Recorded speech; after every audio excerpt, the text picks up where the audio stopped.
വയനാട് ലോക്സഭാ ഉപതെരഞ്ഞെടുപ്പിൽ സ്ഥാനാർത്ഥിയായി എത്തുന്ന പ്രിയങ്ക ഗാന്ധിക്ക് ഉജ്ജ്വല വരവേൽപ്പ് നൽകാനൊരുങ്ങി കോൺഗ്രസ് നേതൃത്വം. റെക്കോർഡ് ഭൂരിപക്ഷത്തിനായി കൈമേയ് മറന്ന മണ്ഡലത്തിൽ പ്രചാരണം ആരംഭിക്കാനാണ് തീരുമാനം. തെരഞ്ഞെടുപ്പ് പ്രചാരണത്തിനായി വരും ദിവസങ്ങളിൽ ദേശീയ നേതാക്കൾ അടക്കമുള്ളവർ മണ്ഡലത്തിൽ എത്തുമെന്നാണ് സൂചന.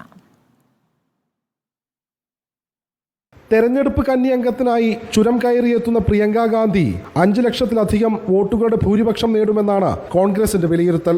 രാഹുൽ ഗാന്ധിക്ക് പകരം സ്ഥാനാർത്ഥിയായി പ്രിയങ്ക എത്തുന്നതോടെ കളം മാറുമെന്നും കോൺഗ്രസ് വിശ്വസിക്കുന്നു.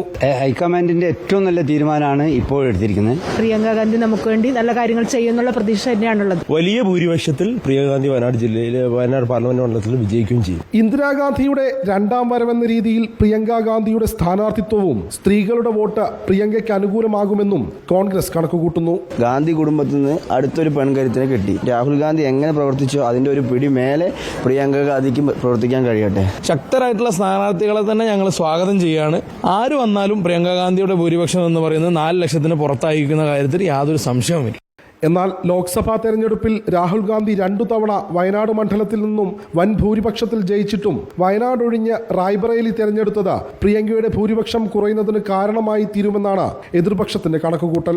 ആര് വന്നാലും കണക്കാ. ഇനി 6 മാസം കഴിഞ്ഞ ഇലക്ഷന് വേണ്ടി പോകണം, ഭൂരിപക്ഷം കുറയുള്ളൂ. പ്രിയങ്ക ഗാന്ധി വന്നാൽ ഇപ്പോൾ ജയിക്കും, പക്ഷെ ഭൂരിപക്ഷം ഒന്നും കൂടില്ല. മറ്റു സംസ്ഥാനങ്ങളിലെ കോൺഗ്രസ് മന്ത്രിമാരും ഒപ്പം ദേശീയ നേതാക്കളുടെ വൻ നിരയും വരും ദിവസങ്ങളിൽ വയനാട് ലോക്സഭാ മണ്ഡലത്തിൽ തെരഞ്ഞെടുപ്പ് പ്രചരണത്തിനായി എത്തുമെന്നാണ് ജില്ലാ നേതൃത്വത്തിന് ലഭിച്ച സൂചന. റിപ്പോർട്ടർ, വയനാട്.